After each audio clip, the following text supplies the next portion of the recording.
नमस्कार दोस्तों, Vedanta introduction series के 14th सेशन में आप सभी का स्वागत है। आप ये महसूस कर रहे होंगे कि जैसे जैसे हम आगे बढ़ते जा रहे हैं, हम लोग और गहरे उतरते जा रहे हैं अपने चर्चा में, अपने डिस्कशन में। आज हम बात करने जा रहे हैं पंचकोश मॉडल पे। पंचकोशा हमने बात की है कि कर्ता मतलब हम स्वयं किसी कारण से कर्म करता है, और कारण मूल रूप से एक ही है हमारे जीवन का, और एक ही लक्ष्य हमारे जीवन का होना चाहिए, और वो लक्ष्य है आत्म मोक्षार्थम। जब मैं स्वयं के मोक्ष के लिए प्रयास करता हूं, मोक्ष का अर्थ फ्रीडम फ्रॉम फियर, हर तरह की सफरिंग से मुक्ति पा जाना। जब कोई चीज ना हो तो उसको पाने की दुखद लालसा ना होना, और जब कोई चीज हो तो उसको खोने का भय ना होना, हर तरह के परेशानी से फ्रीडम। इसी को जब तक हम जीते हैं, इसी को जीवन मुक्ति कहते हैं, और मृत्यु उपरांत इसी को विदेह मुक्ति कहते हैं। ये हमने बात की है पहले भी। तो जब ये कर्ता कर्म करता है तो कर्म के लिए उसे करण की आवश्यकता होती है, और करण मीन्स इंस्ट्रूमेंट। तो कुछ तो होते हैं उपकरण, जो हम टेक्निकल इंस्ट्रूमेंट हमारे आसपास यूज करते हैं, लैपटॉप, मोबाइल, सब कुछ। कुछ होते हैं बाह्य करण, जो हमारा शरीर है। ये भी एक इंस्ट्रूमेंट है जिसके माध्यम से हम अपने अंदर विकास करते हैं, खुद को इंप्रूव करते हैं। दूसरा इज कॉल्ड अंतःकरण, जिसका संबंध हमारे सूक्ष्म शरीर से है, जिसपे हमने शरीर त्रय पिछले सेशन में बात की थी, 13वें सेशन में। और जो कारण है उसी को कॉजल बॉडी कहा जाता है, इस पे भी हमने पिछली बार बात की थी। आज हम इससे आगे बात करने जा रहे हैं। क्या है पंचकोश? मूलतः पंचकोश शरीर त्रय का ही विभाजन है, but from a different angle. 3 शरीर हमारे। पहला स्थूल शरीर जो आप देख सकते हैं, हमारे हाथ, हमारी आवाज आप सुन पा रहे हैं। दूसरा सूक्ष्म शरीर, जो हमारा अंतःकरण है, हमारे अंदर जो प्राण है, हमारा मन, बुद्धि, चित्त, अहंकार, ये सूक्ष्म शरीर है।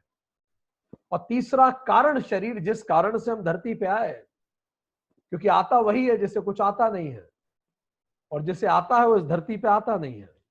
तो हम सब में कुछ ना कुछ तो कमियां हैं, इसीलिए हम यहां हैं, वही कारण शरीर। सो ये जो शरीर त्रय है, इसी को फर्दर विभाजित किया गया, उसी को पंचकोश कहते हैं। व्यक्तित्व का जब रॉ मटेरियल बेस्ड डिवीजन हम करेंगे, किससे वो बना है रॉ मटेरियल, तो हम उसे कहेंगे शरीर त्रय, 3 टाइप्स ऑफ बॉडी। पर जब हम व्यक्तित्व का फंक्शनल डिवीजन करेंगे, how does our personality function, तब हम उसे कहेंगे पंचकोश। दोनों बात एक ही है, देखने के अलग अलग तरीके हैं। पंच मतलब 5, कोश का अर्थ है लेयर, कवरिंग्स, लेवल्स। तो 5 levels of our existence. Panchakosha gives a functional structure through which we identify ourselves. हम खुद को कैसे देखते हैं, वो जनरली 5 तरह से हम खुद को देखते हैं, उसी को पंचकोश कहा जाता है। अभी हम धीरे धीरे अंदर उतरेंगे तो आपको और क्लियर होगा। How do we identify ourselves, हम खुद को कैसे आइडेंटिफाई करते हैं, वही पंचकोश है। आइडेंटिफाई का मतलब हम खुद पे क्या लेबल लगाते हैं। कैसे? जैसे मैं विक्रांत हूं, तुम अंकित तिवारी हो, ये एक लेबल लगा दिया हमने। ठीक।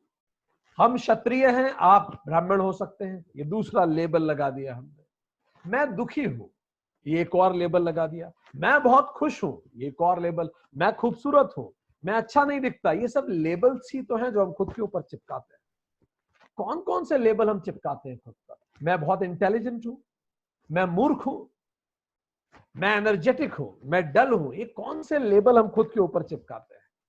इसी को कहा जाता है पंचकोश, लेबलिंग योरसेल्फ, जो खुद पे हम चिपका देते हैं। तो आइडेंटिफिकेशन या लेबल का मतलब अहम और मम, ये दो तरह के लेबल हम चिपकाते हैं। अहम मतलब मैं डॉक्टर विक्रांत सिंह तोमर हूं, ये एक लेबल लगा लिया मैंने। लेबल मतलब आइडेंटिफिकेशन। दूसरा मम मींस माइन, जो मेरा है। इस तरह से हम लेबल लगाते हैं, हम और अंदर उतरते जाएंगे तो समझ में और क्लियर होगा। और यह हमें समझने में मदद करता है कि अगर मैं कह रहा हूं मैं विक्रांत सिंह तोमर हूं, ये केवल एक लेबल है, तो फिर मैं कौन हूं? फिर ये प्रश्न बड़ा होता है। दयानंद सरस्वती जब वो बहुत छोटे थे तो उन्हीं के गांव के पास में एक बहुत महान गुरु आए हुए थे। तो दयानंद सरस्वती, दयानंद सरस्वती उनके गुरु क्या जो कुटिया थी वहीं पहुंच गए। उन्होंने दरवाजा नॉक किया। अंदर से गुरु ने कहा कौन है? वो छोटा सा बालक चुप रह गया। कुछ पल बाद उसने फिर से दरवाजा नॉक किया। अंदर से गुरु ने फिर से कहा कौन है? वो बालक फिर से चुप हो गया। थोड़ी देर बाद फिर से उन्होंने दरवाजा नॉक किया। अंदर फिर से गुरु ने पूछा कौन है भाई? ये बालक फिर से चुप हो गया। अब तीसरी बार के बाद जब उन्होंने चौथी बार नॉक किया, गुरु झल्ला गए। गुरु ने उठ के दरवाजा खोला तो सामने छोटे से दयानंद सरस्वती थे। तो गुरु ने कहा भाई मैं 3 बार तुमसे पूछ चुका हूं कौन है, और तुमने उत्तर नहीं दिया। छोटा सा बालक हाथ जोड़ के बोला गुरुजी, मैं कौन हूं यही पूछने तो मैं आपके पास आया हूं, और आपने दरवाजे पे ही मुझसे पूछ लिया कौन है, तो मैं क्या उत्तर देता आप? तो चलिए आज हम पता लगाने की कोशिश करते हैं कि हम कौन हैं। एक छोटी सी एक्सरसाइज करते हैं, जितने भी लोग सुन रहे हैं उन सभी के लिए। तो जो हम कहते जा रहे हैं वो करते जाइए। सबसे पहले अपना हाथ, सीधा हाथ हवा में उठा लीजिए, जो भी आपका वर्किंग हैंड है, जल्दी उठाइए। परफेक्ट। अब इस हाथ को अपने सिर पे रख लीजिए, जल्दी से रख लीजिए। अब इस हाथ को अपनी नाक पे रखिए। अब इस हाथ को अपनी नाक पे रख लीजिए उठा के, फिर से। अब इस नाक को उठा के अपने कान पे रख लीजिए। अब इस हाथ को उठा के अपने हृदय पे रखिए, हार्ट पे। अब इस हाथ को उठा के अपने कंधे पे रखिए। अब इस हाथ को अपने पैर पे रखिए, और अब इस हाथ को अपने आप पे रखिए।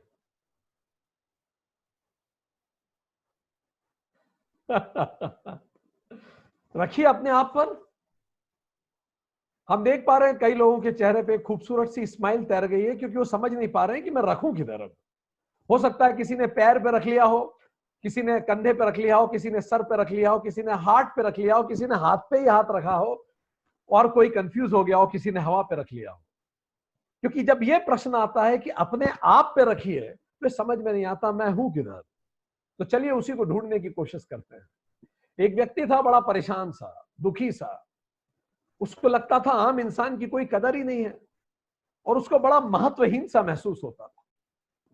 तो उसने निर्धारित किया कि वो जाके सरकार से मिलेगा और पूछेगा कि मुझे सेल्फ रेस्पेक्ट ही नहीं महसूस होता। तो उसको सरकार से मिलना था कि मुझे सरकार से आमने सामने मिलना है। तो किसी ने राय दी देखो तुम यहां तो मिल नहीं पाओगे आगरा में, तुम्हें जाना पड़ेगा दिल्ली। दिल्ली में रहती है सरकार। तो आनंद फानंद दिल्ली पहुंचा। अब दिल्ली में रेलवे स्टेशन पे उसने पूछा मुझे सरकार से मिलना है। रेलवे स्टेशन पे बताया गया देखो यहां तो सरकार नहीं है। वैसे है तो ये सभी सरकार, इनफैक्ट रेलवे स्टेशन भी सरकार ही चला रही है, रेलवे स्टेशन के अधिकारी भी सरकारी अधिकारी ही है तो सब सरकार ही। बोला पर मुझे मिलना है आमने सामने। तो रेलवे वाले बड़े कंफ्यूज हो गए। उन्होंने बोला अब ऐसा करो यार, तुम है ना मंत्रालय चले जाओ, नॉर्थ साउथ ब्लॉक, वहां मिल सकते हैं। सो वो बंदा वहां पहुंच गया, मंत्रालय। अब जैसे वो मंत्रालय पहुंचा, मंत्रालय में घुसते ही उसने कहा कि मुझे सरकार से मिलना है। तो वहां जो सीआईएसएफ दरवाजे पे खड़ी थी, उन्होंने कहा यही सरकार है। और क्या होती है सरकार? ये बिल्डिंग, ये सब कुछ तो सरकार है। तो उसने बिल्डिंग को छू के देखा, उसने बोला ये सरकार है, नॉर्थ ब्लॉक का जो बिल्डिंग है, साउथ ब्लॉक की जो बिल्डिंग है। वहां के बंदे ने बोला हाँ यही है, और बोला पर मुझे मिलना है। तो आदमी और कंफ्यूज हो गया, जो वहां फौजी खड़ा था। उसने बोला एक काम करो, तुम यहां अंदर चले जाओ, अंदर मिलेंगे तुम्हें। तो अंदर एक व्यक्ति मिला। उसने बोला तुम्हें अगर सरकार से मिलना है तो ये जो फाइल मेरे हाथ में दिख रही है ना, ये फाइल ही तो सरकार है, ये चलती है तो सरकार चलती है। जहां ये फाइल जाती है बस वही ताकत जाती है, यही ऊर्जा है, यही प्राण है, इसी से पूरा देश चलता है, फाइल से ही। तो उसने बोला अच्छा ये सरकार है। तो उसने बोला नहीं, केवल ये सरकार नहीं है, ये भी सरकार है। तो उसने बोला अगर मुझे मिलना हो तो मैं क्या करूं? तो उस आदमी ने बोला यार अब मैं आपको क्या बताऊं, ऐसा करो आप यहाँ बाबू लोग बैठते हैं बहुत सारे, बाबू से मिलो, वही सरकार है, वही चलाते हैं। तो बाबू के पास पहुंच गया, बाबू को बोला आप सरकार हैं। तो बाबू ने बोला कि नहीं हम सरकार नहीं है, हालांकि ये बात अलग है कि हमारे मूड से ही सरकार चलती है, हमारा जब मर्जी होती है हम फाइल फॉरवर्ड करते हैं, जब मर्जी होती है फाइल को रोक के बैठ जाते हैं उसी पे, कई बार महीनों बैठे रहते हैं, तो हम बड़े मूडी लोग होते हैं, पर हम सरकार नहीं है, हम सरकार के हिस्से हैं। तो उसने बोला फिर सरकार किधर है? तो बोला, बाबू ने बोला है तो आपको अधिकारियों से मिलना पड़ेगा, वही तो चलाते हैं हमें, वो बोलते हैं तो हमारा मूड हो जाता है। तो फिर वो अधिकारियों से मिलने पहुंच गया, अधिकारी से बोला आप सरकार हैं। अधिकारी ने बोला नहीं, निर्णय हम लेते हैं सारा, ये सच बात है, पर हम सरकार थोड़ी हैं, हम सरकार का हिस्सा हैं। फिर बोला भाई सरकार कौन है, मुझे उससे मिलना है। तो बोला सरकार तो केवल प्रधानमंत्री है। तो उसने बोला ठीक है फिर मुझे मिलना है, पर फिर बोला आप हर किसी से तो मिल नहीं सकते, प्रधानमंत्री उससे मिलना बड़ा मुश्किल है, उससे मिल पाना इतना आसान भी नहीं है। तो बड़ा उसने मिन्नतें की, बहुत देर वेट करता रहा, फाइनली प्रधानमंत्री मिलने को तैयार हो गए। उसने प्रधानमंत्री को बोला आप सरकार हैं। प्रधानमंत्री ने बोला हाथ जोड़ के आप कैसी बातें करते हैं, मैं कहां सरकार, मैं तो सरकार का एक हिस्सा हूं, सरकार तो ये सब है। तो उसने बोला पर अगर मुझे सरकार से मिलना है तो किससे मिलूं? तो प्रधानमंत्री ने बोला मैं तो सेवक मात्र हूं, मैं प्रधान सेवक हूं, अगर आपको सरकार से मिलना है तो इस देश की आत्मा तो आम मनुष्य में ही है, आम आदमी ही तो इस देश की आत्मा है, वही तो सरकार है, उसी ने तो मुझे ताकत दी, मैंने ही तो अधिकारियों को ताकत दी, अधिकारियों ने बाबुओं को ताकत दी, बाबुओं ने फाइलों की ताकत दी, और फाइलें जब चली तो ये मंत्रालय चलने लगा, इसी से देश चला। तो जब आप आत्मा से मिलना चाहेंगे तो मिलेंगे कैसे? हर तरफ वही तो है, पर वो अलग अलग प्रतिबिंब आपको उसके दिख सकते हैं। पर यदि आप फाइल को सरकार मान ले तो आप सही नहीं है, आप गलत हैं।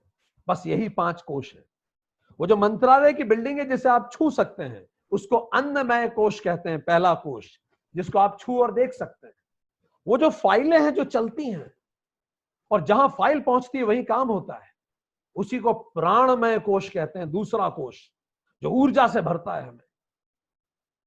वो जो बाबू बाबू हैं जो अपनी मर्जी से काम करते हैं, मर्जी ना हो तो नहीं भी करते, मूडी है, यही मूड तो मन है, मनोमय कोश। वो जो अधिकारी है जो निर्णय लेते हैं, इसी को तो विज्ञानमय कोश कहते हैं। और वो जो स्वयं प्रधानमंत्री हैं, जो प्रधान सेवक हैं, वही तो आनंदमय कोश है। तो ये 5 कोश हैं, पर ये पांचों सरकार के हिस्से हैं, ये सरकार नहीं है। ये मिलके बना सकते हैं, पर सरकार इससे परे है जो देश की जनता में बसती है। लोकतंत्र देश की जनता में बसता है। सो इसी तरह से अगर ये 5 कोश आप समझे तो जो स्थूल शरीर है उसी को अन्नमय कोश कहते हैं। दूसरा शरीर त्रय में जिसको आपने सूक्ष्म शरीर कहा था, उसी के 3 हिस्से किए गए। पहले हिस्से को कहा गया प्राणमय कोश, दूसरे हिस्से को कहा गया मनोमय कोश, और तीसरे हिस्से को कहा गया विज्ञानमय कोश। ये तीनों मिलके स्थूल शरीर ही हैं। और जो कारण शरीर है उसी को कहा गया आनंदमय कोश। तो हमने जैसा बताया ये 3 शरीर ही 5 कोश में है। चलिए अब एक एक करके इन कोशों को समझते हैं। पहला अन्नमय कोश, नाम से ही समझ में आ रहा है, अन्न फूड, मय मीन्स मॉडिफाइड, जो फूड से बने, जो खाने से बने वही अन्नमय, मॉडिफाइड फूड। एक वैज्ञानिक ने कहा कहीं कि वी आर फूड रीअरेंज, हम खाना ही तो हैं जो अरेंज होके इस फॉर्मेट में आ गया है। खाना खाना बंद कीजिए, खत्म हो जाएगा सब, बस खाने को ही अरेंज कर दीजिए तो हम बन जाएंगे। So various physical parts of the body, पूरे शरीर की पूरी जो एनाटॉमी है जिसको आप देख सुन छू सकते हैं, इसी को कहा जाता है अन्नमय कोश। तो अगर हम पूछें कि कौन है आप, तो हम उत्तर देंगे। जनरली लोग क्या उत्तर देते हैं? नमस्कार, हमारा नाम डॉक्टर विक्रांत सिंह तोमर है और आई एम अ टीचर, हम एक शिक्षक है। तो चलिए, अब आपने यहां दो चीजें बोली। जनरली लोग ऐसे ही इंट्रोड्यूस करते हैं, नमस्कार मेरा नाम डॉक्टर विक्रांत सिंह तोमर है और मैं एक शिक्षक हूं। तो पहला आपने अपना नाम बताया। नाम किसका? इस शरीर का।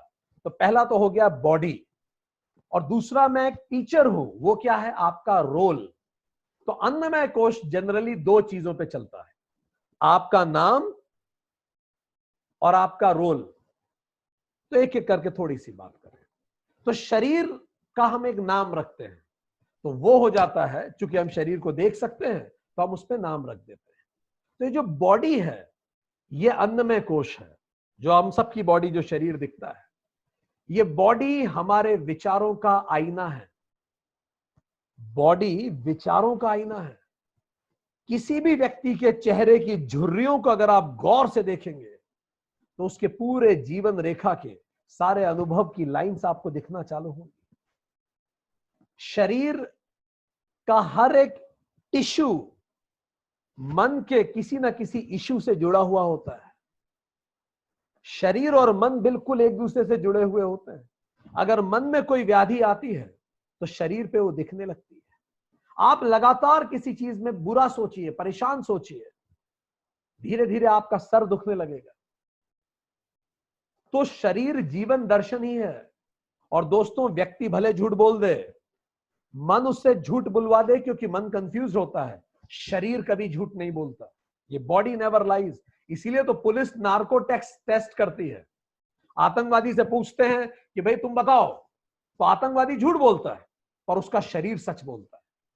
क्योंकि जब आप झूठ बोलना चालू करते हो, शरीर के ब्रेन अलग तरह के सिग्नल्स देता है, अलग तरह के हार्मोन सिक्रेशन होना चालू होते हैं, आपके इलेक्ट्रिक इंपल्सेस बॉडी के अलग हो जाते हैं। शरीर कभी झूठ नहीं बोलता। शरीर को सब याद भी रहता है।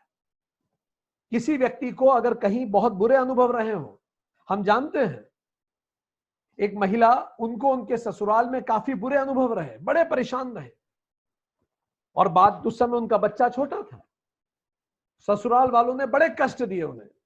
जब उनका बच्चा बड़ा हुआ, योग्य बना, अपने पैरों पे खड़ा हुआ, अब चिंता की कोई बात नहीं थी।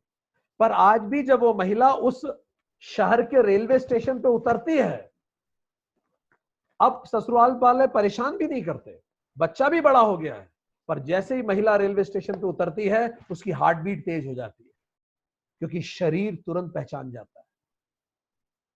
इसीलिए शरीर कभी झूठ नहीं बोलता। आप अगर अंधेरे में जाएं और आप बोले मुझे बिल्कुल डर नहीं लग रहा है, पर आपका बीपी बता देगा कि आपको डर लग रहा है कि नहीं। आप कुछ भी बोलते रहिए, बॉडी सबसे ज्यादा सच बोलती है। जैसे, और जब आप बॉडी से डायलॉग कर पाते हैं, आप अपने शरीर को समझते हैं, तो आपको और मदद होने लगती है। जैसे आपका जो सर है, जनरली सिर रिप्रेजेंट अस, ये हमारा ही प्रतिबिंब है। तो अगर आपके साथ सर में कोई परेशानी है, आप अपने सिर में अनकंफर्टेबल महसूस कर रहे हैं, इसका मतलब कहीं ना कहीं आप अपने अस्तित्व से अनकंफर्टेबल महसूस कर रहे हैं। सोच के देखिए, हमारे जो बाल हैं, बाल जनरली भावनात्मक रूप से स्ट्रेंथ का प्रतीक होते हैं, ताकत का। भावनात्मक रूप से, हमने अभी कहा, हर टिश्यू शरीर का किसी ना किसी इश्यू से जुड़ा हुआ होता है, मन के।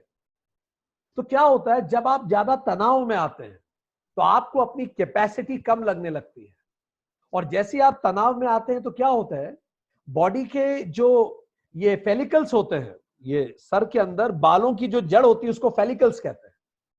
तो फेलिकल्स जहां से बाल निकलते हैं, और ऊपर होता है एक शाफ्ट जहां से बाल ऊपर से निकलते हैं। फेलिकल जड़ है और शाफ्ट वो तना है जिसमें से बाल निकलते हैं हमारे सर के। तो होता क्या है, जब आप बहुत तनाव में आते हैं तो आपका जो स्कैल्प है ये श्रिंक होता है, और जैसे आपका स्कैल्प श्रिंक होता है तो शाफ्ट क्लोज हो जाता है। इससे आपके बाल सांस नहीं ले पाते और बाल गिर जाते हैं। तो जैसे आप तनाव में आते हैं, लोगों के बाल कम होना चालू हो जाते हैं। आपने नहीं देखा, लोग जब प्रधानमंत्री बनते हैं, मुख्यमंत्री बनते हैं, तो उनके बाल तेजी से गिरना शुरू होते हैं। कारण क्या है? इतना तनाव, इतना प्रेशर। तो शरीर, आप कितना ही कह लें मुझ पे कोई प्रेशर नहीं है, पर बॉडी नोस। और धीरे धीरे जब तनाव और बढ़ता है और स्कैल्प और श्रिंक होना चालू होता है, जो ऊपर की है, ये जो ऊपर का त्वचा है श्रिंक होती है, तो धीरे धीरे जो फेलिकल होता है वो भी क्लोज हो जाता है, तो बाल नेट आने ही बंद हो जाते हैं। इससे बाल्डनेस बढ़ती है। आज अमेरिका में और दुनिया के कई देशों में एक परेशानी जिनसे लोग जूझ रहे हैं वो ये है कि महिलाओं के बाल बहुत तेजी से कम हो रहे हैं।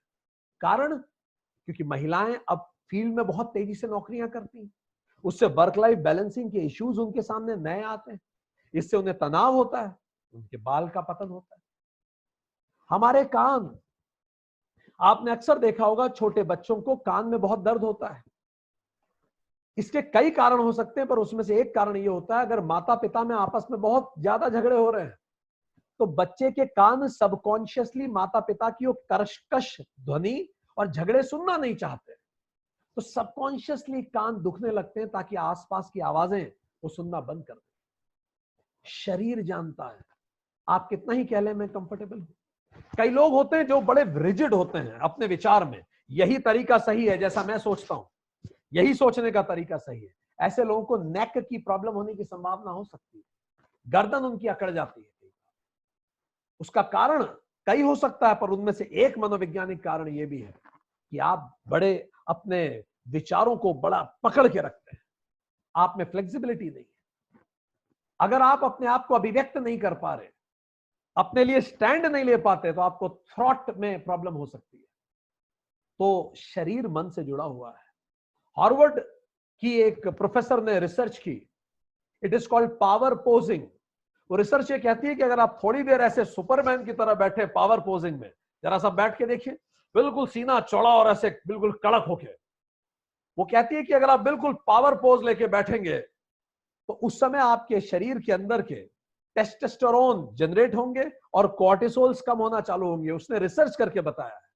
केवल 2 मिनट आप अपने शरीर को बिल्कुल सुपरमैन की मुद्रा में रख लीजिए, अपने आप आपका मन बेहतर फील करना लगेगा। आप बिल्कुल ऐसे शौर्य मुद्रा में खड़े हो जाइए और सोचिए कि आप कुछ नेगेटिव सोचें, आप नहीं सोच पाएंगे।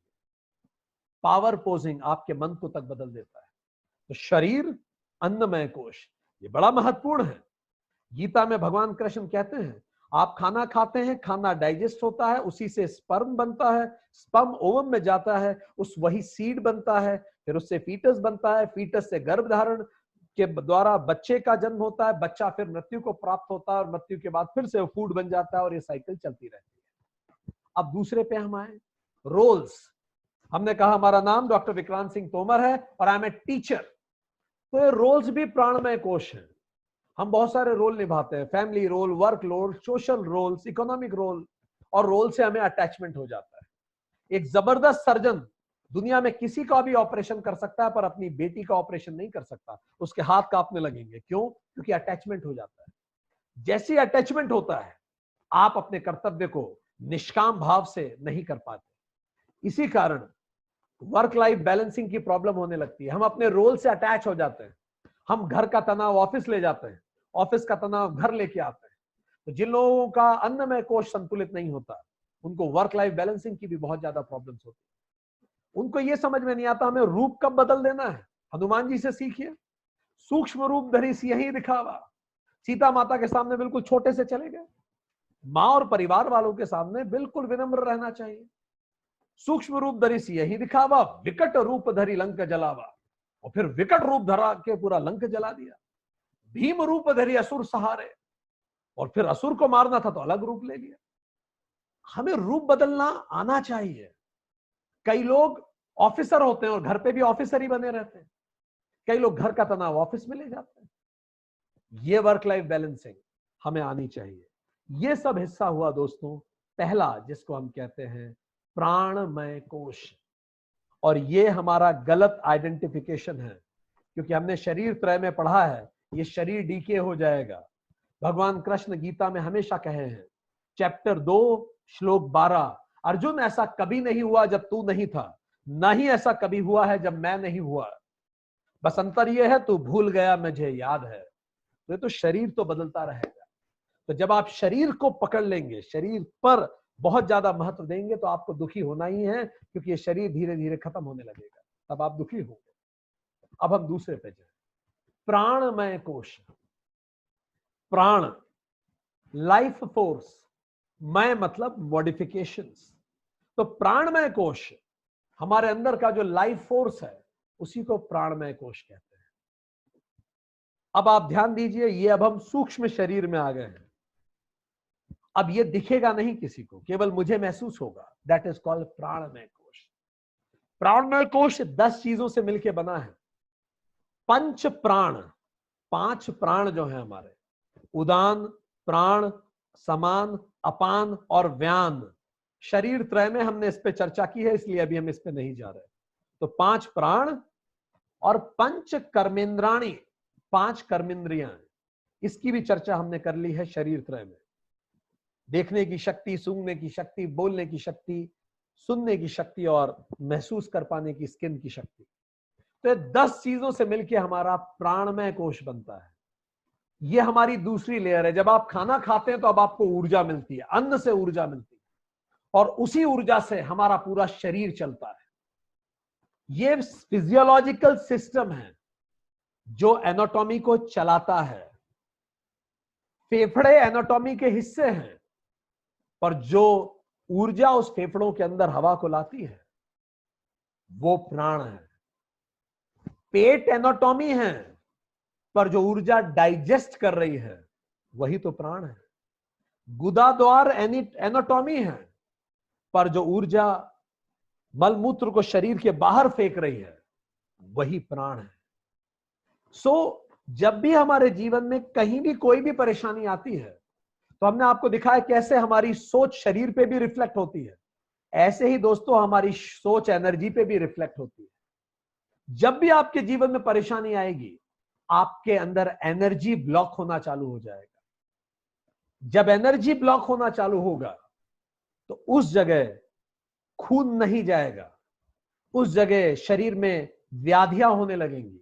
आप ऐसा करें, पैर फोल्ड करके 1 घंटा बैठिए, आप देखेंगे घुटने के नीचे खून फ्लो नहीं हो रहा है और प्राण वहां फ्लो नहीं करवा रहे हैं, पैर आपका सुन्न पड़ जाएगा। ज्यादा समय तक कोई चीज सुन्न रही, वहां व्याधियां हो सकती है। तो कोई भी मनोवैज्ञानिक परेशानी, उससे एनर्जी ब्लॉक होता है और एनर्जी ब्लॉक का शरीर पे मैनिफेस्टेशन होता है, उससे डिसीजेस होना चालू होती है। आप रिसर्च करें किर्लियन फोटोग्राफी पे।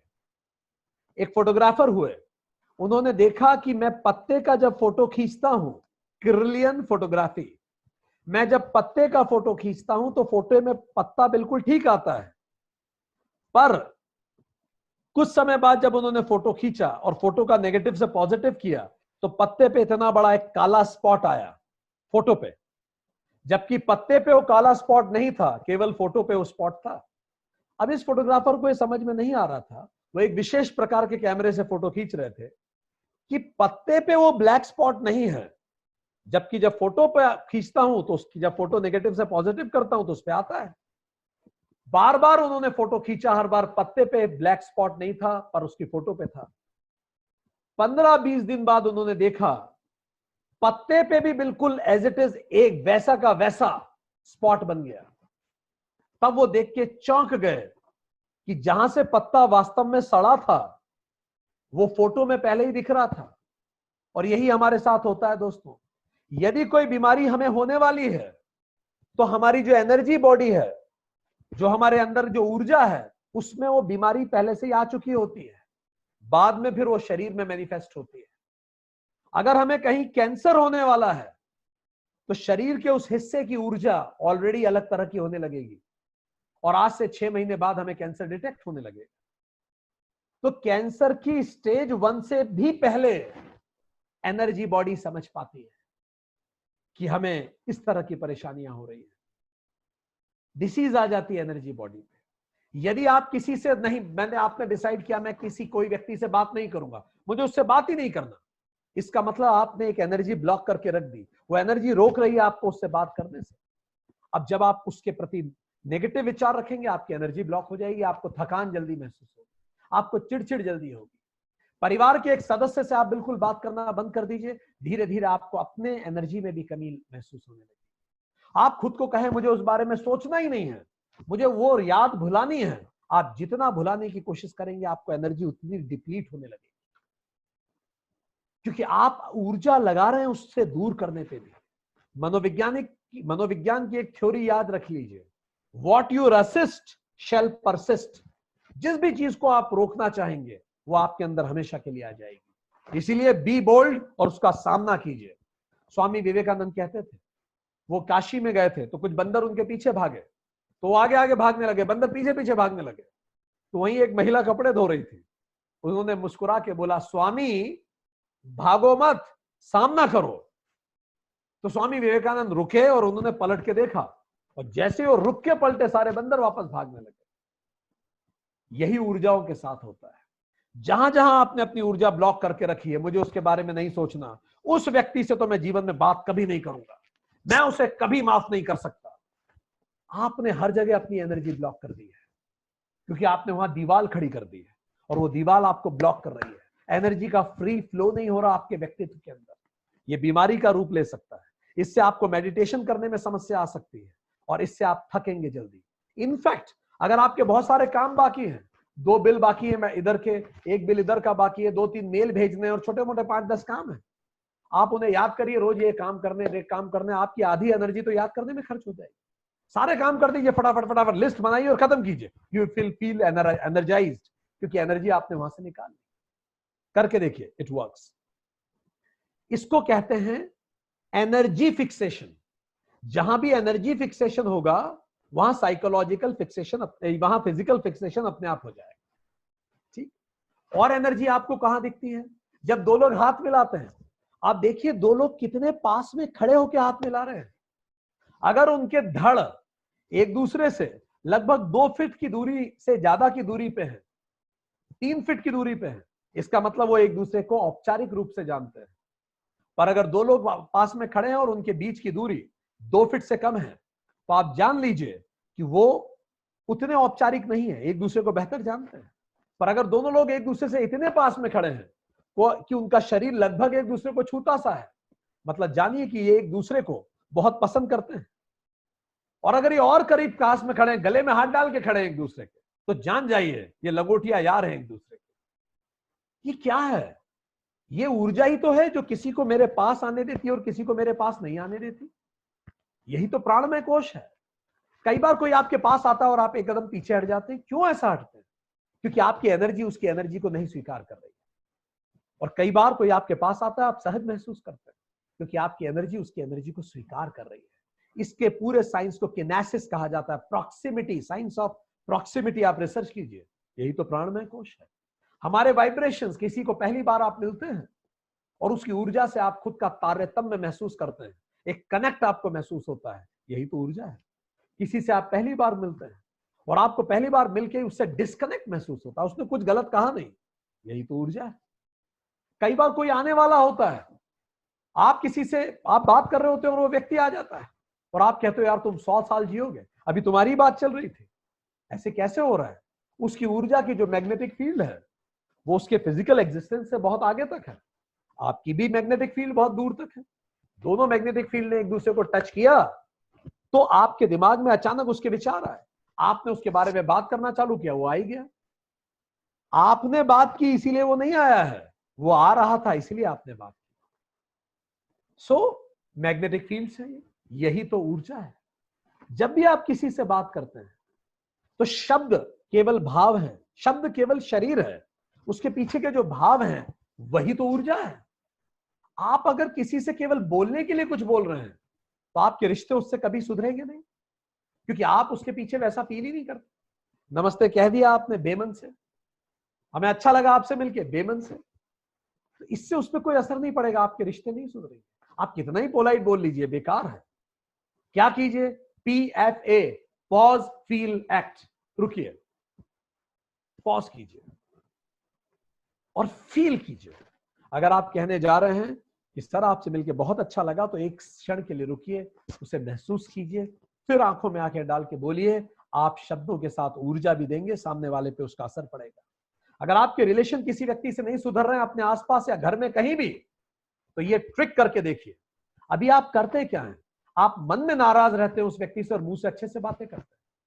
अब आप ये मत कीजिए, आप मन में भी ये सोचिए, परमात्मा हो सकता है उस व्यक्ति के जीवन में ऐसी कुछ घटनाएं हुई हो या उसके अनुभव ऐसे रहे हो जिसने उसे वो बना दिया क्योंकि तू खराब व्यक्ति पैदा नहीं करता।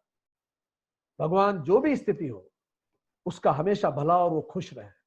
अब जाके वही बात बोलिए इस भाव से, देखिए आपके रिश्ते बदलने लगेंगे। केवल आप 90 दिन इसको कीजिए, भाव में परिवर्तन लाइए, आपके रिश्ते उससे हमेशा के लिए खूबसूरत होने लगेंगे। तो ये है हमारा प्राणमय कोश।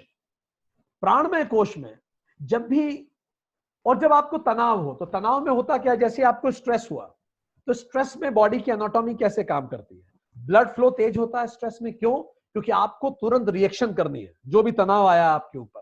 तो एकदम से जो हमारे प्राण होते हैं ये हमारे राइट नॉस्ट्रिल से बहने लगते हैं, जिसको बोलते हैं पिंगला नाड़ी। हम इससे सांस लेने लगते हैं जैसे ही तनाव में आते हैं, क्योंकि हम गहरी सांस लेते हैं, इसको सूर्य नाड़ी भी कहते हैं, ताकि हमें ऊर्जा आए। और जैसे ही हम राइट नॉस्ट्रिल से सांस लेते हैं, हमें गुस्सा आने लगता है और हमें तुरंत कुछ एक्शन लेना है, तो हमारा शरीर, जो हमारे अंदर का प्राण है, वो सिंपैथेटिक नर्वस सिस्टम को एक्टिवेट कर देता है।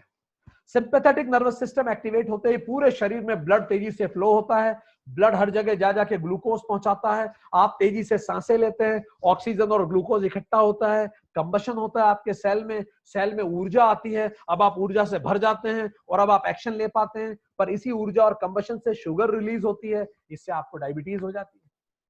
इसीलिए जो लोग ज्यादा तनाव लेते हैं उनको डायबिटीज हो जाती है। तो अब करें क्या? हम तरीका बताते हैं। अब जैसे ही आपको तनाव बढ़ने लगे, आप प्राणायाम साधिए। प्राणायाम के बारे में ज्यादा जानना है तो आप राजयोग का हमारा सेशन अटेंड कीजिए, उसकी रिकॉर्डिंग उपलब्ध है, उसको अटेंड कीजिए, आपको जानकारी मिलेगी। आप प्राणायाम कीजिए। प्राणायाम जब आप थोड़ा सा साध लेंगे तो आप बैलेंस कर पाएंगे राइट और लेफ्ट नॉस्ट्रिल्स को। तो आप क्या कीजिए, जब आपको बहुत तनाव आने लगे तो लेफ्ट नॉस्ट्रिल से सांस लेना चालू कीजिए। जैसे आप लेफ्ट नॉस्ट्रिल से सांस लेंगे तो लेफ्ट नॉस्ट्रिल इज ईडा नाड़ी, इससे हमारा अलग तरह का प्राण, हमारी जो प्राणवायु है वो ईडा नाड़ी पे स्विच हो जाएगी इस लेफ्ट नॉस्ट्रिल से, और फिर प्राणवायु जो है हमारी पैरासिंपैथेटिक नर्वस सिस्टम को एक्टिवेट कर देगी। मेडिकल साइंस के स्टूडेंट दोनों नर्वस सिस्टम को बहुत अच्छे से जानते हैं। पैरासिंपैथेटिक नर्वस सिस्टम एक्टिवेट होते ही आपकी बॉडी रिलैक्स होने लगेगी और कुछ समय बाद स्ट्रेस खत्म हो जाएगा। तो करना क्या है, जैसे आप तनाव में हो, प्राण का फ्लो बदल दीजिए, यहां की जगह यहां लीजिए। इसको चंद्र नाड़ी करते हैं, ये रिलैक्स कराती है। करके देखिए, इट वर्क्स। इसीलिए ऋषि मुनि तुरंत अपने मन को कंट्रोल कर लेते थे। और जैसे ही व्यक्ति की मृत्यु होती है तो जो शरीर को छोड़ के जाता है वही तो है प्राणवायु। देखिए, फिजियोलॉजिकल सिस्टम शरीर को छोड़ देता है, इसी फिजियोलॉजिकल सिस्टम को हम कहते हैं क्रिया शक्ति। क्रिया शक्ति ही, तो क्रिया शक्ति ही प्राणमय कोश है जो हमें एक्टिवेट करती है। टू एक्ट, क्रियते क्रियते, ये एक्टिवेट हमें करती है। तो होगा क्या, पूरी शरीर की एनाटॉमी धरती पर रह जाएगी और फिजियोलॉजिकल सिस्टम खत्म हो जाएगा। सब कुछ है, लंग्स भी है पर सांस नहीं लेते, किडनी है, लीवर है, फेफड़े हैं, हार्ट है, पूरी की पूरी एनाटॉमी एज इट इज है। और आप किसी दूसरे के शरीर में चला दीजिए तो चलने लगेगा, पर इस शरीर में नहीं चलेगा क्योंकि प्राणवायु चली गई है। तो डेथ के समय यही प्राणमय कोश शरीर को छोड़ देता है और एनाटॉमी यहीं छोड़ रह जाती है। तो जब हम कहते हैं I am dull, I am energetic, तो हम क्या कर रहे हैं, हम प्राणमय कोश की बात कर रहे हैं। पर फिर ये हमारा वास्तविक रूप नहीं है, क्योंकि ये तो बदलता रहता है। आज आप डल फील कर रहे हैं, कल एनर्जेटिक फील कर रहे हैं, आपका प्रमोशन हुआ आप खुश हो गए, बॉस ने डांटा आप दुखी हो गए, तो ये तो मतलब आप एनर्जी लो हो गई, तो ये आप नहीं है। तो अगर आप राजयोग देखें तो ये प्राणायाम से संबंधित है। ठीक, आगे आए। अब तीसरे कोश पे हम आए, ये बड़ा महत्वपूर्ण कोश है, इसको कहते हैं मनोमय कोश। मनोमय कोश is psychological function of the mind, it's emotions, it's doubts, it's desires, feelings, इसी को कहते हैं इच्छा शक्ति ही। यही इच्छा शक्ति है, feelings, emotions, emotion, energy in motion. So इच्छा शक्ति ही तो क्रिया शक्ति को पुश करती है। मनोमय कोश ही तो प्राणमय कोश को डायरेक्ट करता है। तो जिसमें इच्छा शक्ति होती है उसमें क्रिया शक्ति अपने आप आ जाती है, और जिसमें इच्छा शक्ति ही नहीं है, शरीर भी है, प्राण भी है, पर प्राण भी डल पड़े हैं क्योंकि क्रिया शक्ति नहीं। यही भाव के बारे में भगवान कृष्ण कहते हैं, हे अर्जुन, दुख और सुख तो आते रहते हैं बादलों की तरह, ये मन पे छाते हैं और चले जाते हैं। ये जो मनोमय कोश है जिसको आप इच्छा शक्ति कहते हैं, इसके 6 ऑर्गन हैं। इसमें क्या क्या आएगा? एक मन और 6 ज्ञानेंद्रियां। कर्मेंद्रियां तो प्राणमय कोश में है। कर्मेंद्रियां हाथ, पैर, गुदाद्वार, मूत्रद्वार और मुंह, ये प्राणमय कोश में है। पर मनोमय कोश में क्या है? ज्ञानेंद्रियां, आंख, नाक, मुंह, कान और त्वचा। शायद हमें अब याद आता है, हमने प्राणमय कोश समझाते समय ज्ञानेंद्रियों का उल्लेख कर दिया था, वो गलत है। प्राणमय कोश में कर्मेंद्रियां हैं। तो मनोमय कोश में एक मन और 5 ज्ञानेंद्रियां हैं, और यही मिलके हमारा मनोमय कोश बनाता है। इसका आधार है हमारी मेमोरी, जिसको चित्त कहते हैं, और अहंकार, हमारी आईनेस, हम खुद को कैसे देखते हैं। तो क्या होती है हमारी साइकोलॉजिकल पर्सनालिटी? जरा हम देखें, साइकोलॉजिकल पर्सनालिटी का मतलब क्या है, कैसे काम करता है मनोमय कोश, हमारा मन किस तरह से काम करता है। अगर आप देखेंगे कि किसी व्यक्ति को माइग्रेन हो रहा है, वो कहेगा मुझे माइग्रेन है, तो ये किसकी बात कर रहा है? प्राणमय कोश, जो पहला अन्नमय कोश है। अगर आप थोड़ा सा अंदर जाएंगे तो माइग्रेन का मतलब क्या है? उसका ये जो है, उसके ऊपर की जो वायु है, जिसको आप उदान वायु कहते हैं, प्राणमय कोश की, उसमें कुछ परेशानी है, तो उसके प्राणमय कोश में परेशानी है। ये परेशानी क्यों आई? अगर आप गहरे में उतरेंगे तो आपको पता पड़ेगा। वो व्यक्ति कहेगा कि मुझे मेरे बचपन में माता पिता ने प्रेम नहीं दिया, पिता बात बात पे झिड़कते थे, माता पिता में आपस में संबंध अच्छे नहीं थे, बहुत ज्यादा ये झगड़ते थे, और मैं कुछ बोल ही नहीं पाता था, और मुझ में अंदर में हमेशा सप्रेस करता था अपनी फीलिंग को, और ये सप्रेशन ही इकट्ठा होते होते मेरे गुस्से का जो सप्रेशन है, हेल्पलेसनेस है, आप देखेंगे वही माइग्रेन का कारण बन गई है। इमोशनल फिक्सेशन से एनर्जी फिक्सेशन होगा, एनर्जी फिक्सेशन से फिजिकल फिक्सेशन हो जाएगा। Issue and tissue are connected. अगर कोई बोले कि मुझे है ना अपर बैकबोन में, कंधों पे बड़ा दर्द होता है, कंधे, और मुझे समझ में नहीं आ रहा, कोई कारण, मेडिकल रीजन नहीं है, ये शरीर की स्थिति है। अब थोड़ा सा अंदर जाएगी, प्राणमय कोश कहेंगे कि ये प्राणवायु यहां फ्लो होती है, उसकी शायद समस्या है। प्राणवायु क्यों वहां फ्लो नहीं हो रही ढंग से, क्यों ब्लॉक आ रहा है, एनर्जी ब्लॉक क्यों हो गया है? तो व्यक्ति, अगर आप उसको मेडिटेशन करने को कहें, अगर आप उसकी थेरेपी करें, तो हम बताएं क्या निकलने की संभावना है। हम जानते हैं कैसे व्यक्ति को, जब हम उनकी थेरेपी कर रहे थे तो हमने उनको जब कहा कि आप अपने इस दर्द के बारे में सोचिए, तो दर्द के बारे में सोचते सोचते उनके मन में विचार आया कि मैंने मेरे पिताजी को खो दिया, मैं छोटी उम्र में था, मेरे पिताजी एक्सपायर हो गए, मैं घर में बड़ा था, परिवार की सारी जिम्मेदारियां मेरे कंधों पर आ गई, आई फेल्ट रेस्पॉन्सिबल, और मेरा बचपन ही खत्म हो गया। वो मेरा बचपन खत्म हुआ, कंधों पे जिम्मेदारी आई, उससे मेरे कंधों की एनर्जी ब्लॉक हुई, और आज मेरे कंधे दुखते हैं। एनर्जी फिक्सेशन हो गया, इमोशनल फिक्सेशन। इसीलिए कई लोग देखेंगे जिनका आपको ऐसे कंधे झुके हुए दिखेंगे, आप देखिए, पता लगा के देखिए, उनके जीवन में बहुत सारी जिम्मेदारियां होंगी जिन्होंने उनके कंधों को झुका दिया। तो शरीर, प्राण और मन कनेक्टेड है।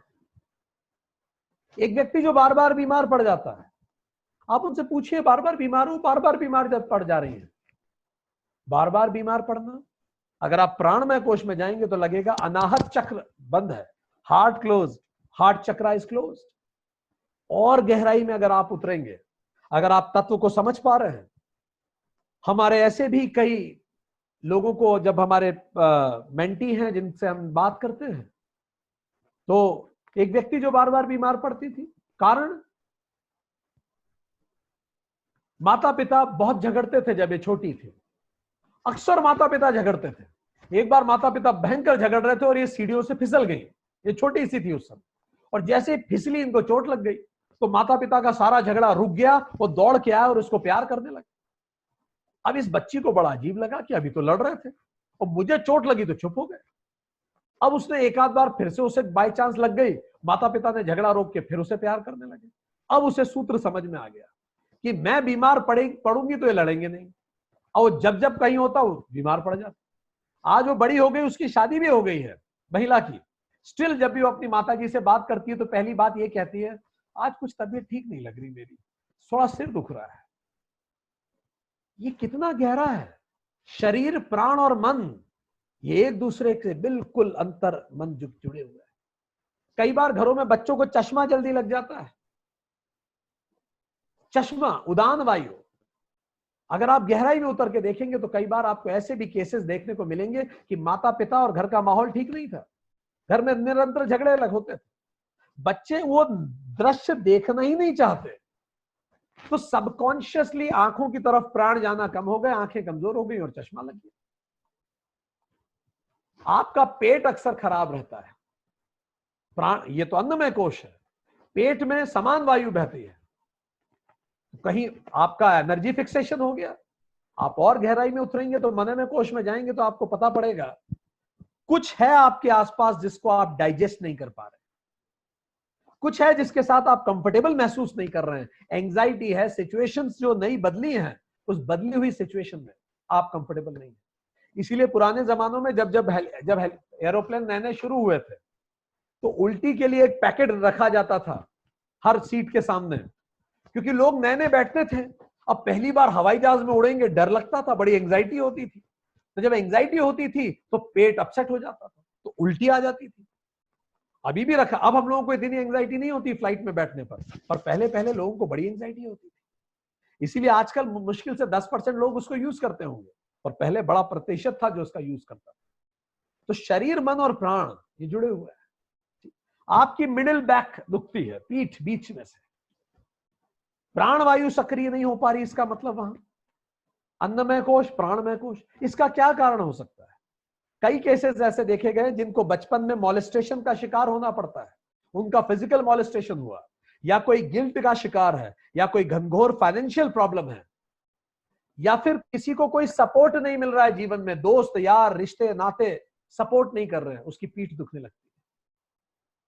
तो दोस्तों, मनोमय emotional fixation leads to energy fixation, energy fixation leads to physical fixation. तो मन का आहार क्या है? यादें और अहंकार, ये मन का आहार है। मैं खुद को कैसे देखता हूं और मेरी यादें, इसी से मन बनता है। और इसके लिए राजयोग में तरीका क्या है? प्रत्याहार कीजिए मन को नियंत्रण करने के लिए। तो जब जब मैं बोलता हूं I am happy, I am sad, I am irritated, I am depressed, I am frustrated, मैं कौन से कोश की बात कर रहा हूं? मनोमय कोश की बात कर रहा हूं। पर भगवान कृष्ण कहते हैं ये तो गुजर जाएगा, ये तुम नहीं हो। आज तुम्हारा आईआईटी में सिलेक्शन नहीं हुआ, तुम डिप्रेस्ड हो, कल तुम्हारी अच्छी नौकरी लग जाएगी, तुम खुश हो जाओगे, उसी नौकरी में पहले दिन बॉस ने डांट दिया, तुम फिर दुखी हो जाओगे, शाम को बॉस ने बोल दिया सॉरी यार मैंने यूं ही डांट दिया, तुम फिर खुश हो जाओगे। ये तुम हो ही नहीं, ये फ्लक्चुएटिंग है। तो चलिए और गहरा उतरते हैं। अब आया चौथा कोश, विज्ञानमय कोश, कॉग्निटिव पर्सनालिटी, नोइंग पर्सनालिटी, ज्ञान शक्ति ही, ज्ञान शक्ति हमारी, जजमेंट लेने की शक्ति, वेइंग पर्सनालिटी जो वे करती है। इसके भी 6 ऑर्गन्स हैं, 5 ज्ञानेंद्रियां जो मनोमय में भी थी यहां भी होती है, 5 ज्ञानेंद्रियां और एक बुद्धि। बुद्धि जब इन ज्ञानेंद्रियों के साथ मिलती है, आसपास की चीजों को समझती है, तब निर्णय लेती है। तो ये क्या करती है? इट नोज, इट डिसाइड्स, जानाति। मनोमय कोश क्या करता है? डिजायर्स, इच्छति। और प्राणमय कोश क्या करता है? क्रियते, इट एक्ट्स। मनोमय कोश इट डिजायर्स, एंड विज्ञानमय कोश इट डिसाइड्स, नोज, जानाति।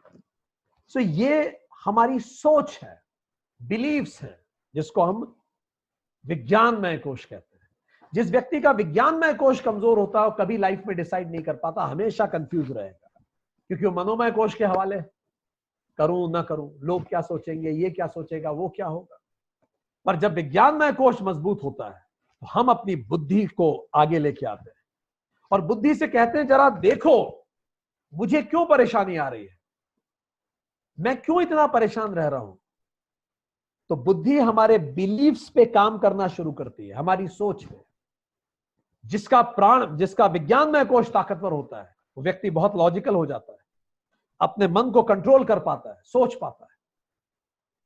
तो कैसे वो सोच पाता है? वो एनालाइज करता है। कैसे? कि जो भी मेरे बिलीफ्स हैं जो मुझे दुख दे रहे हैं, क्या वो बिलीफ सही हैं? तो चलिए सोचते हैं। हमारे कितने सारे बिलीफ हमारे बचपन के बिलीफ हैं। जैसे बचपन में हमें कितनी सारी चीजें सिखाई गई, आपको, हमें सबको। पहला, डोंट ट्रस्ट स्ट्रेंजर्स। स्ट्रेंजर्स पे भरोसा नहीं करते, अजनबियों से बात नहीं करते। ठीक। कई बार हमें घर में यह भी डांटा जाता था, तुम कुछ नहीं कर सकते, गधे हो तुम। ठीक। तुम्हें इतना भी नहीं आता। और क्या? लड़के रोते नहीं है, लड़कियां पेड़ पे नहीं चढ़ती, लोग तुम्हें चीट कर सकते हैं, दुनिया अच्छी नहीं है बाहर की, रात को बाहर नहीं जाते।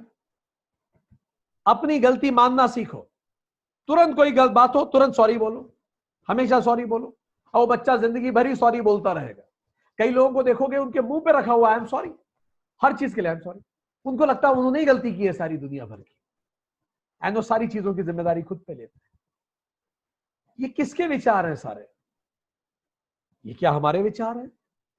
वो सारी चीजें जो पेरेंट्स ने सिखाई थी उस समय के लिए बिल्कुल सही थी। उस समय वो चीजें बहुत जरूरी थी हमारे लिए, अन्यथा हमारा बचपन ठीक नहीं होता। किंतु आज जब हम बड़े हो गए हैं, तो क्या हम खुद से पूछ सकते हैं ये विचार किसके हैं? क्या ये मेरे विचार हैं? क्या ये मेरे जीवन के अनुभव हैं? तो मैं रैशनलाइज कर पाऊंगा अपनी सोचने के तरीके। या फिर ये जो मेरे विचार हैं, ये वो क्लास 1 की एक टीचर ने मुझे बोल दिया था इसीलिए मैं खुद के बारे में ऐसा सोचता हूं। कई बार लोग गुस्से में जब खुद के लिए नेगेटिव वर्ड बोलते हैं, वो वर्ड भी वही वर्ड होते हैं जो उनके माता पिता डांटते समय उन्हें बोलते थे। तो क्या हमारी सोच हमारी है? इसको विचार कर पाना कि क्या आज की सिचुएशन में वो विचार रिलेवेंट है, लॉजिकल है, मन जो सोच रहा है वो सही है। जब आप इस पे विचार करते हैं तो आप एक नया थॉट प्रोसेस डेवलप कर पाते हैं, which is more logical, which is more positive, and you think कि मैं इसको बदल सकता हूं।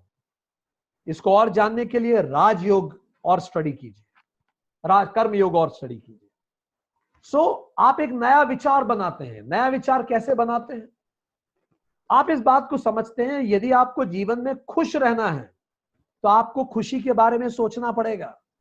आप दिन भर अपने जीवन की समस्याओं पे सोचते रहते हैं और कहते हैं मुझे खुश रहना है। ऐसा नहीं होता। आपको जो बनना है उसके बारे में आपको सोचना पड़ेगा, एंड आप डिसाइड कीजिए कि मैं अपने जीवन में सोचने के तरीके को बदलूंगा और रहने के तरीके को बदलूंगा। I choose to think, live and behave differently. हो सकता है मेरे माता पिता का जीवन बहुत दर्द में गया, पर यह उनके जीवन की यात्रा थी। मैं उनके दर्द को सम्मान करता हूं, किंतु ये मेरे जीवन की यात्रा है और मुझे अत्यधिक खुश रहने का पूरा अधिकार है। कई लोगों को गिल्ट हो जाता है कि मेरा इतना करीबी रिश्तेदार इतना दुखी और मैं इतना खुश कैसे हो सकता हूं। यह गिल्ट ही आपकी खुशी को और खत्म करता है। कोई यदि व्यक्ति एक गड्ढे में गिर गया है तो उसे उठाने के लिए आप भी उस गड्ढे में नहीं कूदेंगे, आपको ऊपर रहना होगा ताकि आप उसे उठा सके। आपको तो खुश रहना ही होगा। इसलिए हम ये मान के चले, किसी ने मेरे साथ बुरा किया इसलिए मैं दुखी हूं, नया बिलीफ बनाए, आई फॉरगिव यू, मैं तुम्हें माफ करता हूं, इसीलिए नहीं कि तुम माफी डिजर्व करते हो, इसीलिए कि मैं शांति डिजर्व करता हूं और मैं तुम्हें तुम्हारे कर्मों पे छोड़ता हूं। तुम्हें सजा देने की मेरी कोई इंटेंशन नहीं, हो परमात्मा देखेगा, वो मेरा काम नहीं। इससे मैं अपनी एनर्जी ब्लॉक खोलता हूं, सोचने का तरीका बेहतर करता हूं। Then I accept myself, मैं जैसा हूं मैं खुद को स्वीकार करता हूं। I love myself, I am perfect, I am complete, I am peaceful. जब आप इस तरह के विचार खुद को देते हैं, अपने आप ये महसूस करते हैं कि जिंदगी इतनी बुरी नहीं है जितनी हम कई बार सोचना शुरू करते हैं। ठीक। आप ये कहें लोगों को जाके कहने की जरूरत नहीं है। आप अपने आंखों के सामने एक व्यक्ति का फोटो रखिए और उससे कहिए your opinion does not define मी। तुम्हारी ओपिनियन मुझे डिफाइन नहीं करती। मुझे पता है मैं क्या हूं और मुझे किसी की ओपिनियन नहीं डिफाइन करती। लाउड एंड क्लियर खुद को बोलिए, कांच में खड़े होके बोलिए। अपने आप आपके अंदर आत्मविश्वास आएगा, आपके बिलीफ्स बदलना चालू होंगे। और कोई भी व्यक्ति जो आपके आसपास है, अभिन्न रिश्तों में है, वो परेशान कर रहा है, उसका व्यवहार आपको परेशान करता है, आप फिर से सोचिए कि कुछ बात है जो ये व्यक्ति मुझे सिखाने के लिए आया है। लेट मी, मुझे सोचने दीजिए परमात्मा ये मुझे क्या सिखाने के लिए आया है। और खुद ही मनी मन मनन कीजिए कि ये व्यक्ति मुझे क्या सिखाना चाहता है, क्योंकि जीवन के हर नेगेटिव इंसिडेंट के पीछे एक पॉजिटिव इंटेंट होता है परमात्मा का। हम कुछ सीखना चाहते हैं। जब आप उसको सीख लेंगे तो वो व्यक्ति या तो आपके जीवन से दूर चला जाएगा या वो घटनाएं होना चालू हो जाएंगी। और बार बार खुद को बोलिए, I am willing to change, मैं बदलने के लिए तैयार हूं। आप देखेंगे आपका मनोमय कोश बेहतर होने लगेगा। आप सम्यक सोचेंगे, पॉजिटिव सोच पाएंगे। अंतिम कोश इज कॉल्ड आनंदमय कोश, जिसको कारण शरीर कहते हैं। यह हमारी सबकॉन्शियस या अनकॉन्शियस पर्सनालिटी है। यह हमारी डोरमेंट पर्सनालिटी है, अंदर दबी रहती है, पर अचानक किसी दिन एक्सप्रेस करती है। जीवन के जितने बुरे अनुभव आए, जब जब हमें दर्द हुआ और हमें कहा गया तुम चुप रहो, वो दर्द हमने अंदर डाल दिया हमारे सबकॉन्शियस में। हमने सबकॉन्शियस को एक डंपिंग ग्राउंड बना दिया। जितनी बार हम रोए, जितनी बार हमें दर्द हुआ और हम किसी से शेयर नहीं कर पाए, जितनी रातें हमने रोते हुए बिताई हैं, इसको सब याद है हमारे सबकॉन्शियस को। हमें याद नहीं है, पर हमारा सबकॉन्शियस सब याद रखता है। वो एक एक चीज हमें अंदर से याद रखता है और वो पूरा भर जाता है। और इसलिए हम एक एटम बॉम्ब की तरह हो जाते हैं। कई बार जरा सी बात में भड़क जाते हैं एकदम से। इतनी छोटी छोटी सी बातों पे हम चिढ़ जाते हैं। ये क्यों चिढ़ रहे हैं? ये चिढ़ इसीलिए रहे हैं क्योंकि हमारा सबकॉन्शियस भर गया, स्टफ हो गया है। हमारे अंदर बहुत कुछ भरा होता है। पता कैसे लगाएंगे हमारे अंदर क्या भरा हुआ है? बहुत सिंपल सा तरीका है। जब भी किसी स्टिमुलस, कोई घटना हुई आपके आसपास, उसके प्रति आपका रेस्पॉन्स डिसप्रपोर्शनेट हो, तो समझ लीजिए यह रेस्पॉन्स सीधे आनंदमय कोश से आ रहा है, कारण शरीर से आ रहा है, सबकॉन्शियस से आ रहा है। क्या मतलब? एक व्यक्ति ने जरा सी गलती करी और मैं इतना नाराज हो गया। उस गलती पे इतना नाराज होना आवश्यक नहीं था। इसका मतलब अंदर कुछ भरा है जो निकल रहा है। मैं मानू ना मानू, दुनिया भर के रिसर्चर एक बात पे सहमत हैं कि हमारे अंदर यदि गुस्सा भरा हुआ नहीं है तो हम गुस्सा कर ही नहीं सकते। गुस्सा उसी को आता है जिसके अंदर गुस्सा भरा है ऑलरेडी, बस वो निकलता किसी ट्रिगर पे है। एक आदमी के हाथ में एक कप भरा हुआ है पानी का, आप उससे टकरा के गए, कप छलक गया। अब आप क्या करें? ऐसी सूरत क्या हो कि कोई भी आपसे टकराए और वो कप ना छलके? कोई भी आके टकरा जाए पर कप नहीं छलके, तो क्या तरीका है? कप में पानी ना हो तो सबसे अच्छी बात है, क्योंकि छलकता वही है जो भरा होता है। आप खुद के अंदर झांक के देखिए, ये बार बार क्या छलक रहा है आपके अंदर से? इरिटेशन हो सकता है, निकल उस पर रहिए, पर ये किस बात की चिढ़ है? इतनी जल्दी गुस्सा क्यों आता है आप? रात को नींद जल्दी क्यों नहीं आती आपको? क्या बात है? कोई बोल दे तो आपको सहन नहीं होता? क्यों ऐसा है? कोई जरा सा झूठ बोले आप भड़क जाते हो? कोई ऐसा क्यों ऐसा है कि दो लोगों के सामने कोई आपको टोक दे तो आपसे सहन नहीं होता, आप तुरंत उसे स्वाभिमान पे लेके भड़क जाते हो? कहां की चोट है आपके अंदर? पूछिए खुद से, पता लगाइए ट्रिगर्स क्या हैं आपके। कौन सी चीज है जो आपको ट्रिगर कर देती है? आपको पता लग जाएगा अंदर क्या भरा है, वहीं से आपकी खोज चालू होगी।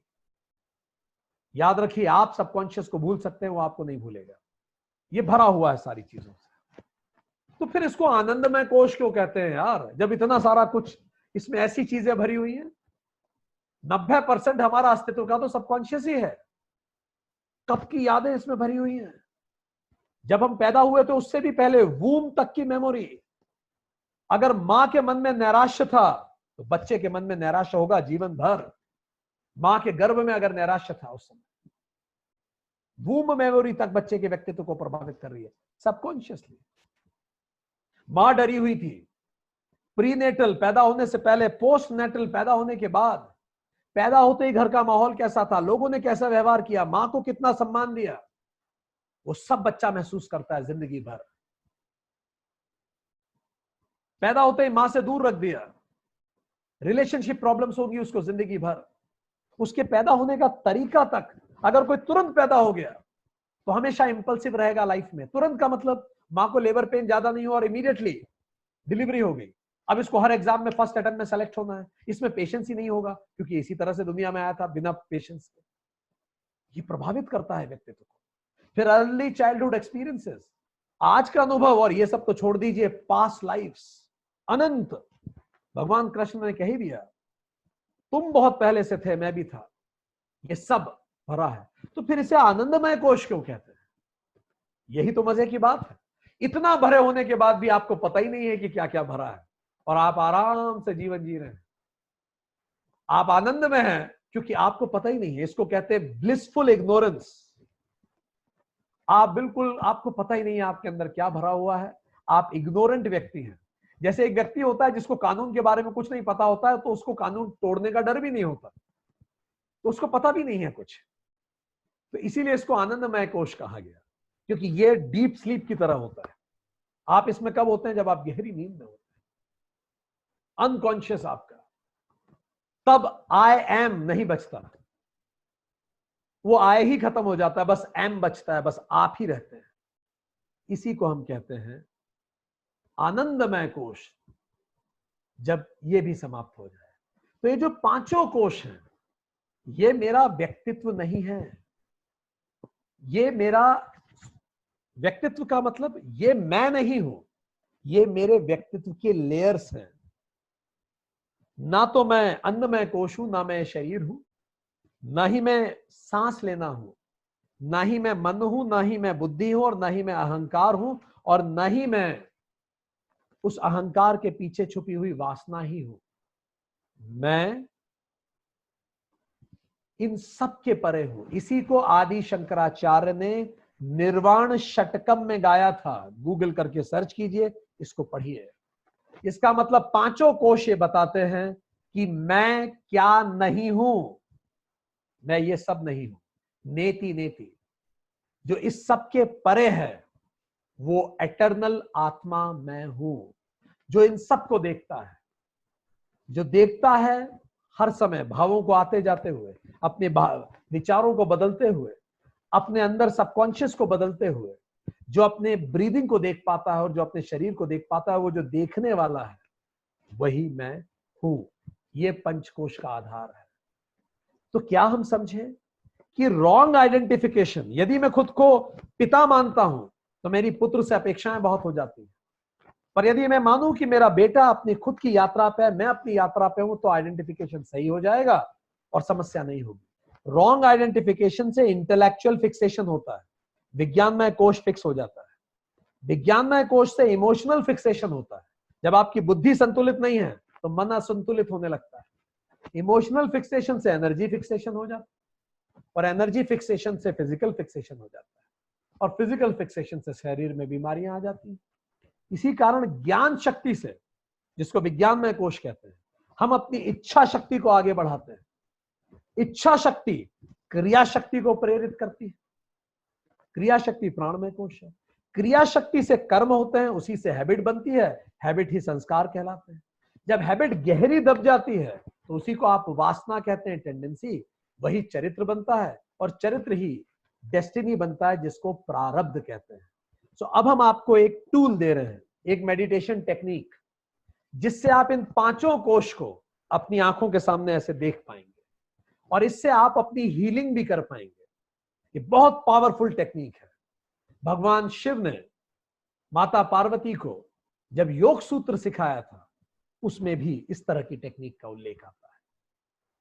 क्या कीजिए, अकेले बैठ जाइए कहीं, बिल्कुल शांत होकर जब आप बैठे, उसके बाद आप कहीं से भी शुरू कीजिए, किसी भी कोश से। आप शुरू करें, भले अन्नमय कोश से शुरू कीजिए। शरीर में आपको कहीं दर्द हो रहा है, कंधा दुख रहा है, ये अन्नमय कोश है आपका, यहां से शुरू कीजिए। आंख बंद करके उस दर्द को महसूस कीजिए, उस दर्द में उतरिए।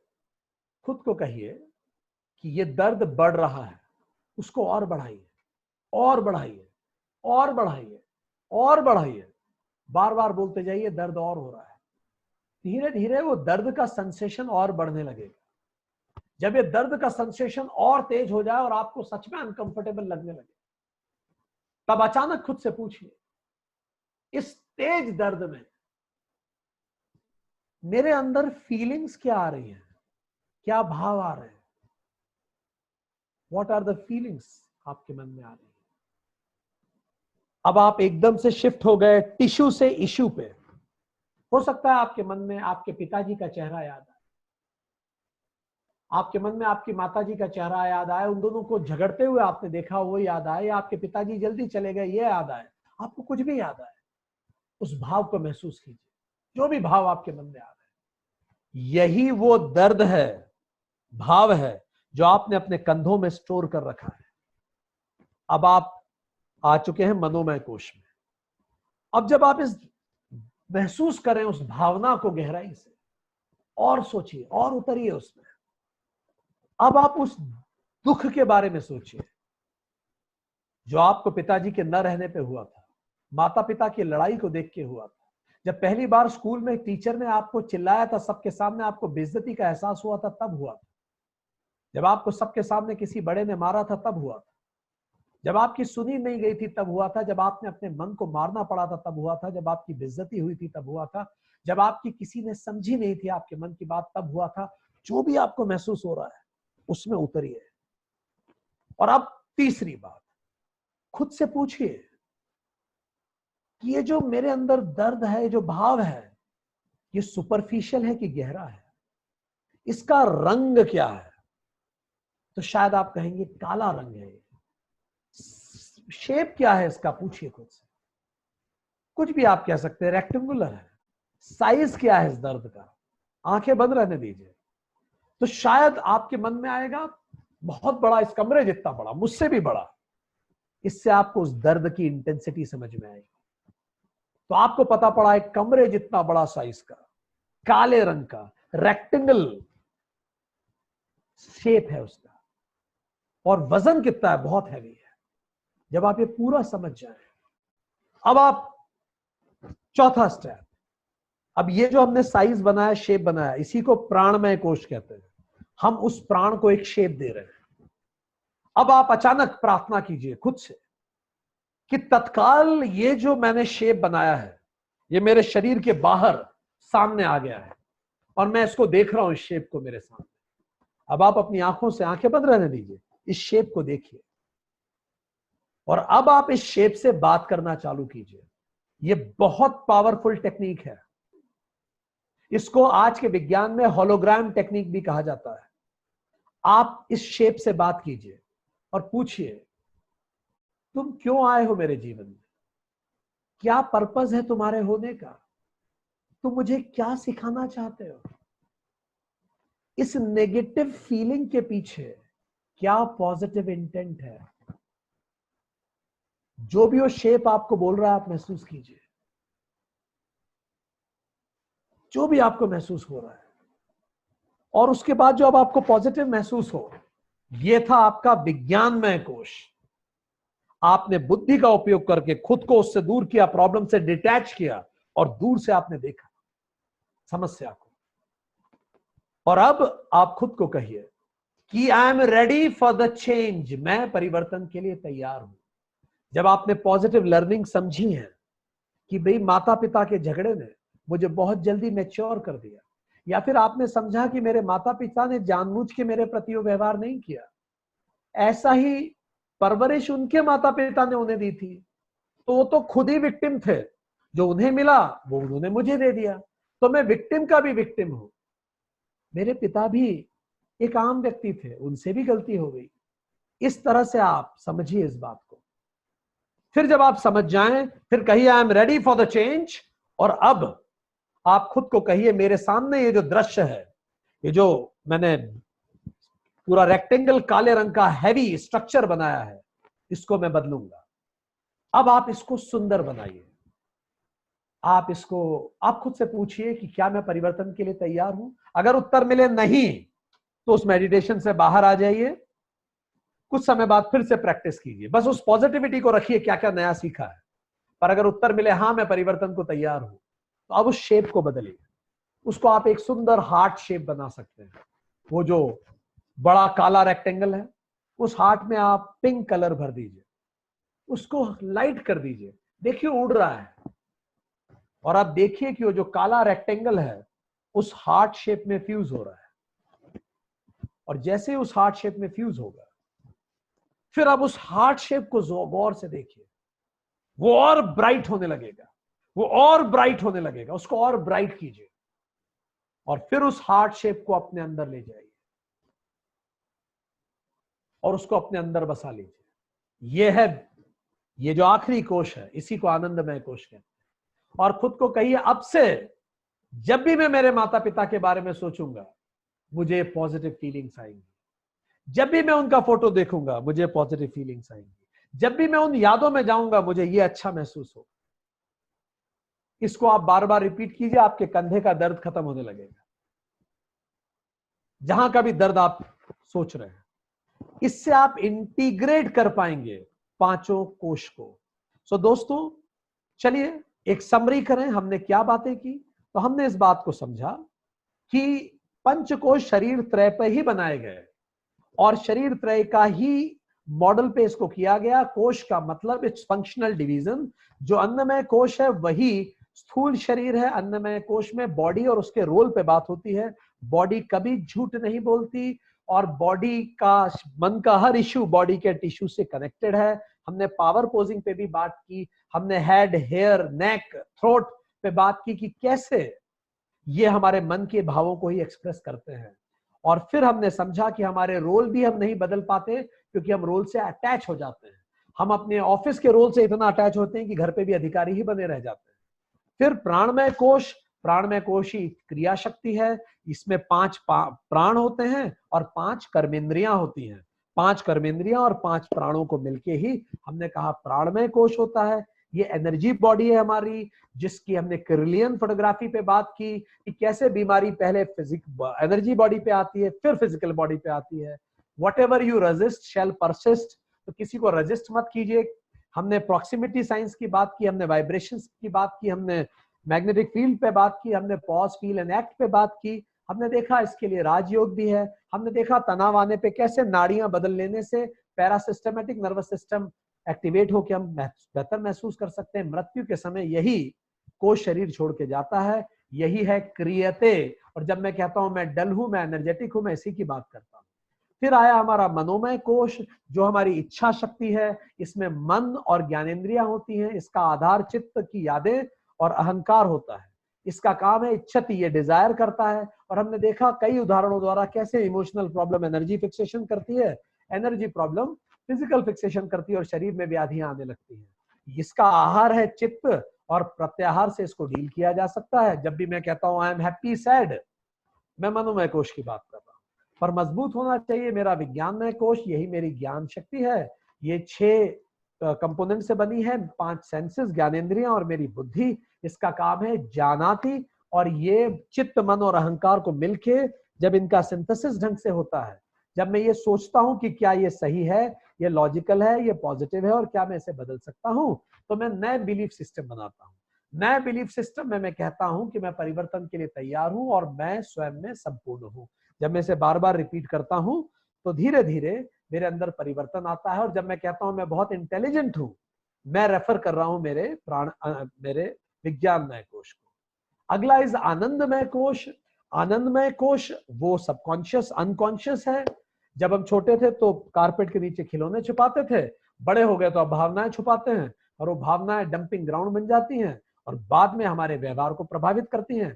पता कैसे पड़ेगा कारपेट के नीचे क्या क्या छुपाया है? ट्रिगर पता लगाइए। छलकता वही है जो भरा हुआ होता है।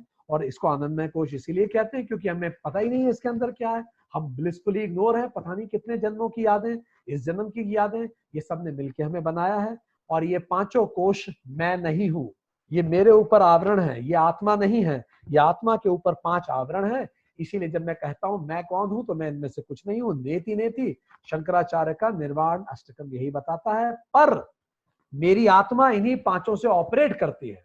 इसीलिए गलत आइडेंटिफिकेशन, अगर मैं खुद को आत्मा के अतिरिक्त कुछ और मानता हूं, रॉन्ग आइडेंटिफिकेशन होता है, तो मेरा इंटेलेक्चुअल फिक्सेशन से इमोशनल फिक्सेशन, उससे एनर्जी फिक्सेशन, फिजिकल फिक्सेशन और दुख होता है। ज्ञान शक्ति ही इच्छा शक्ति को बढ़ाती है, इच्छा शक्ति क्रिया शक्ति को देती है, क्रिया शक्ति संस्कार, संस्कार वासना, वासना चरित्र और चरित्र ही प्रारब्ध बनाते हैं। अंतिम में हमने आपको एक टेक्निक भी बताई कि किस तरह से आप इन 5 कोश को इंटीग्रेट कर सकते हैं ताकि आपका व्यक्तित्व बैलेंस्ड हो, और एक बैलेंस्ड व्यक्ति में ये 5 कोश बिल्कुल सही तरह से इंटीग्रेट होते हैं। आज के लिए इतना ही, शुक्रिया।